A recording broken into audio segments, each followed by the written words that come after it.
Welcome to the Wedding Planning 101, where I'm going to show you how to plan your wedding like a pro. If you just got engaged and you're thinking, okay, now what? Or if you're already knee-deep in wedding planning and feeling completely overwhelmed, this podcast is for you. If you're ready for insider tips, actionable advice, and real talk from someone who's been behind the scenes of over 500 weddings, then let's get planning. Hey there, and welcome to the very first episode of this podcast. If you're listening to this, chances are you're either freshly engaged and thinking, okay, we're engaged, now what? Or you're already knee-deep in planning and feeling completely stressed, lost, and overwhelmed by the entire process. Either way, I want you to know you're in the right place, and I am so glad you're here. I'm Amanda Jerome, and I've spent over 20 years as a wedding planner helping couples navigate everything from budgets and vendors to family drama and day of logistics. Whether you're a type A personality who loves a good spreadsheet, and trust me, we're going to use some great spreadsheets, or you're more budget conscious and want to DIY your wedding without sacrificing the details, I'm here to guide you through every step of the planning process so you can actually enjoy your engagement and show up present on your wedding day. Now, before we dive in, I want to make sure you grab the free workbook that goes hand in hand with this podcast series. This isn't just a nice to have, it's essential. And after each episode, you're going to fill out the corresponding section in the workbook. And by the end of this series, you'll have a complete roadmap to your wedding planning journey.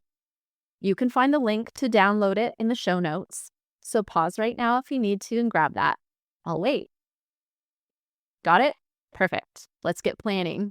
Okay, let's start at the very top of planning. Most couples think that the first step is picking a date and a venue, right? You get engaged, you're excited, you want to lock things in. So you start looking at venues and maybe you book one and then you move from there. But here's the thing. Getting excited and jumping right in and booking vendors is not the first move. And in fact, it's one of the biggest mistakes I see couples make over and over again. You see this happen all the time. Couples get engaged, they're riding that high, and they immediately start booking vendors without doing the proper planning and research first. And then what happens? Budget problems, mismatched expectations, unnecessary stress. They commit a huge portion of their budget to something that, when they really think about it, isn't even important to either of them. So if you take nothing else away from this episode, take this. Do not start booking your vendors yet, not until you've done the foundation work, which I'm going to walk you through today.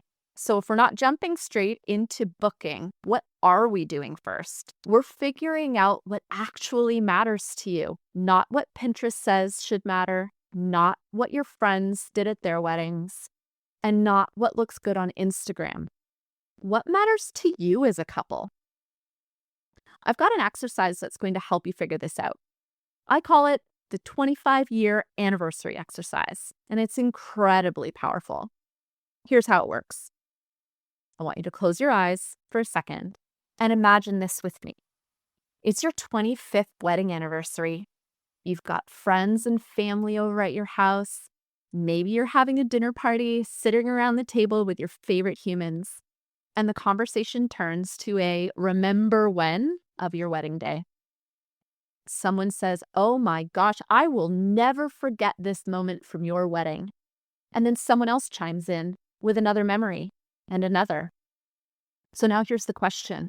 What are those three things for you? What are the three moments, experiences, or details from your wedding day that you want people to remember 25 years from now? Now, what are those three things for your partner? Have them do this exercise separately and then come together to share your answers. Really think about it. Write them down in your workbook. Here's what's going to happen when you do this. You're likely going to agree on at least one or two of those top things. Maybe you both say the food or the dance party or spending time with our people. Whatever you agree on, That's where you should put most of your money. That's your priority. And the things you don't agree on, they don't disappear. They just get bumped down to the priority ladder. They're still important, but they don't drive the bus. This is how you build the priority tree of your wedding day. This exercise moves planning away from everything you want, which might not be doable or affordable, to nailing down what's truly important to you as a couple. It's not all the pretentious little details you see on social media. It's about creating an authentic experience that reflects who you are. Now, once you know your priorities, everything else starts to fall into place. And I mean everything, even your venue choice. Let me give you an example of how this works. Let's say food is really important to both of you. Okay, great. Now ask yourselves, what kind of food do you like? Because that may actually determine your venue at the end of the day. If you want authentic Italian cuisine, maybe you're looking at Italian restaurants or venues that work with specific caterers. If you want a backyard barbecue vibe, that opens up completely different options. Or let's say one of you is super stressed about weather. Maybe you're planning a wedding in April and you just don't want to deal with rain or deal with backup plans. Well, that tells you that your priority becomes finding an indoor venue. Do you see how this works? Your priorities aren't just nice to know. They're the foundation for every decision you're going to make. Now, I want to talk about something really important here, and that's compromise. Because here's the reality. You and your partner may not agree on your top 3 priorities, and that's okay. You'll likely have at least 1 or 2 of the priorities align, but the ones that aren't don't get omitted completely. They get placed in a second-tier priority, just as the items you agree are not a priority will get put to the bottom tier. Those second-tier priorities is where the compromise comes in. Let me share with you a personal story from my own wedding. He didn't care about photography at all, like not even a little bit. But for me, photography was hugely important. I wanted those memories captured professionally. On the flip side, his priority was to have a buck and doe, one of those fundraiser parties some couples throw before a wedding. And I was initially completely against it because honestly, my philosophy is if you can't afford to get married, don't ask people for the handouts. But here's what we did. We compromised. We did the buck and doe, but we did it really cost effectively. We didn't ask anybody for handouts or favors. We had an expense list. We treated it like a proper event. And any money we made went straight towards hiring a photographer. That's compromise. Just because something is important to one partner and not important to the other doesn't mean it gets cut from the day. It means it's time to figure out how to make it work for both of you. So now you understand why getting excited and jumping right in and booking vendors isn't the answer.